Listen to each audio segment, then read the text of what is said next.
Order. Pursuant to Standing Order number 25D, I propose to extend the time of this day's sitting beyond the moment of interruption for a period of 30 minutes. Ms. Ling.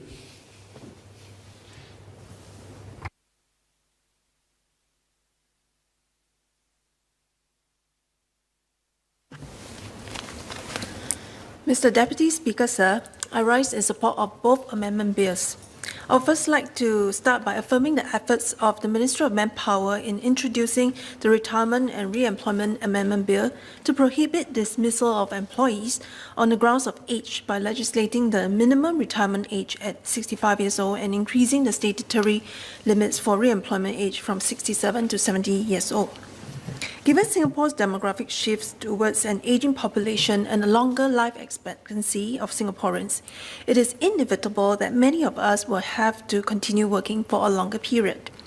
According to MOM's Comprehensive Labour Force Survey, as of 2020, 25.7% of our labour force is 55 and older. This is a 9.2% increase from a decade ago.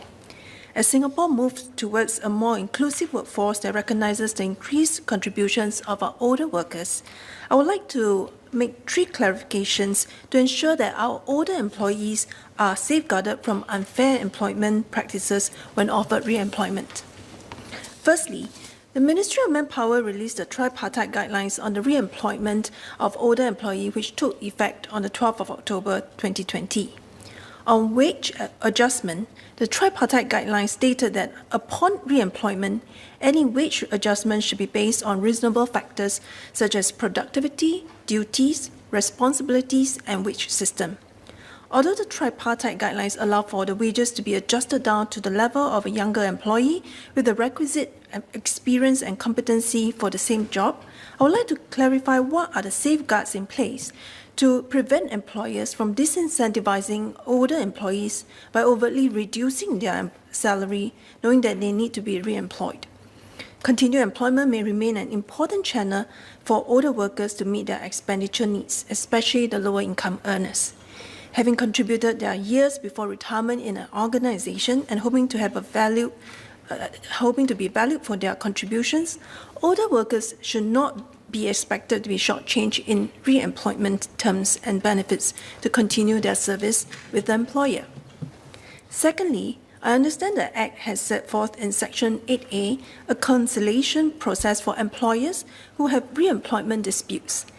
I would like to clarify to date how many employees with re-employment disputes have been directed to an approved mediator for conciliation and how many of these conciliations are successful. I would also like to clarify what is the average timeline expected for such conciliation between employers and employees.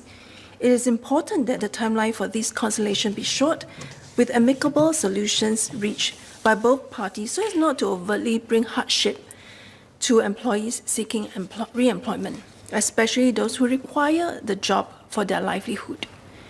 Third, one of the main eligibility criteria for re-employment set out in Section 7, subsection 1b, Part 2 of the Act is that the employer will assess the employees as being medically fit to continue working.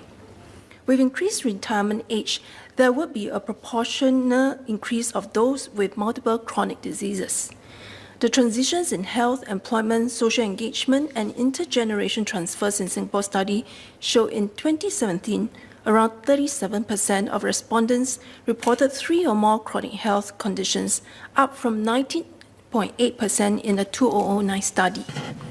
Given the higher prevalence of chronic illnesses in an older workforce, I'm concerned that irresponsible employers can use it to disadvantage older workers and justify not to offer re-employment on the grounds of medical fitness when they are having common chronic illnesses. Although subsection 2 of the Act states that employers have to prove on a balance of probabilities that the employee is not medically fit, I would like to clarify what are the safeguards to assure that chronic illnesses would not be used to unfairly disadvantage older workers from being regarded as medically fit. Mr. Speaker, I strongly believe the importance for our seniors to age gracefully and with dignity. Our seniors remain important contributors of our economy and society, sharing their wealth of experiences and valuable skill sets while mentoring younger employees. Thus, legislations are critical to prohibit dismissal on grounds of age and safeguarding their re-employment rights if they wish to continue with their employment. This amendment is an important step in sending out the right signals to the employers that diversity of age at work remains an important driver to increase productivity and allow their business to grow, especially when older employees possess subject matter expertise and are observed to have lower turnover rates. Now on to the CPF Amendment Bill. Since its inception in 1955 as a compulsory retirement savings program, our CPF system has been a bedrock for our social security system, which ensures that the seniors can retire comfortably and be financially independent during their golden years. I would like to raise 3 clarifications about the bill relating to the disbursement of CPF monies, voluntary contributions to the MediSave account, and the payment by public trustee to beneficiary representative. Firstly, I understand that the amendment bill will be allowing CPF board to make automatic disbursements to members after being satisfied that the member is suffering from a specified significant condition by regulations made under the new Section 77(1) of the Amendment Act.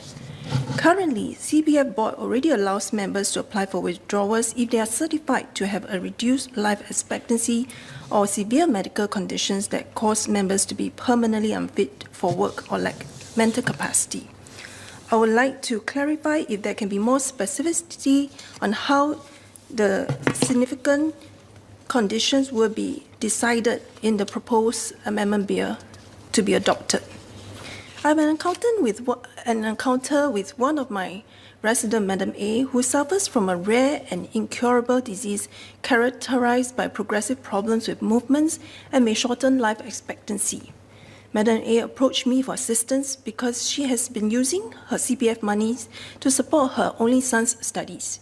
And as she is suffering from this medical condition, she hopes to appeal for the waiver of her son's repayment. As a mother myself, I can fully understand the intention of Madam A to support her son through his studies while she is able to, without expectation of repayment. I would like to know how examples like the encounter I have mentioned will constitute, whether you will constitute as a specified significant condition, and whether flexibility can be given to waiver of repayments under some of CPF schemes, such as the CPF Education Loan Scheme, if the CPF member suffer from such significant conditions. In addition, can the Ministry also clarify if CPF Board will be conducting periodic reviews of the type of specified significant conditions in order to keep up with newer medical conditions that will be eligible for such withdrawals? Secondly, the amendment bill proposed the removal of CPF annual limit for certain types of voluntary contributions to the MediSave account. This means that CPF members can make greater voluntary contributions to their MediSave account to prepare them for the rainy days where they may face the possibilities of medical emergencies and can use their MediSave to cover a significant portion of medical costs and hospitalization bills. However, I have also come across elderly residents in my constituency who are healthy and raise concerns over the underutilization of their MediSave balance, requesting if their MediSave funds can be reallocated into the retirement account. It is understandable that individuals who have made excess voluntary contributions to their MediSave account during their productive work life but do not have much health issues or incur much medical costs who want to use that money for their retirement living expenses instead. Thus, I would like to clarify if after lifting the CPF annual limits for voluntary contributions made to MediSave account, will CPF Board also allow CPF members to reallocate their additional voluntary contributions into other accounts such as their retirement accounts if they so choose to in the future? Lastly, the amendment bill also provides for a new and simplified process for the distribution of unnominated CPF monies by the public trustees on a member's death to a beneficiary representative for the distribution to the beneficiaries in accordance with the Intestate Succession Act or Section 112 of the Administration of Muslim Law Act. It allows the beneficiary of the deceased member to apply to the public trustee to become a beneficiary representative. Although the application will be subject to the approval of the public trustee, I'm concerned that there is a lack of recourse if the beneficiary representative fails to exercise fairness in distribution of the CPF monies according to the Acts. I'm also concerned that the beneficiary representative may unreasonably withhold the monies from some beneficiaries. Thus, I would like to seek clarification on 1. How the application process will be done to identify the beneficiary representative, and 2. How the public trustees intends to ensure that the welfare of the remaining beneficiaries will be taken care of. Mr. Speaker, with the expected increase in retirement age to 65 years old and re-employment age to 70-year-old by end of the decade, periodic review of the CPF system is crucial to ensure that the key pillar of our social security system is kept up to date. Notwithstanding my clarifications, I support the amendment bills. Thank you.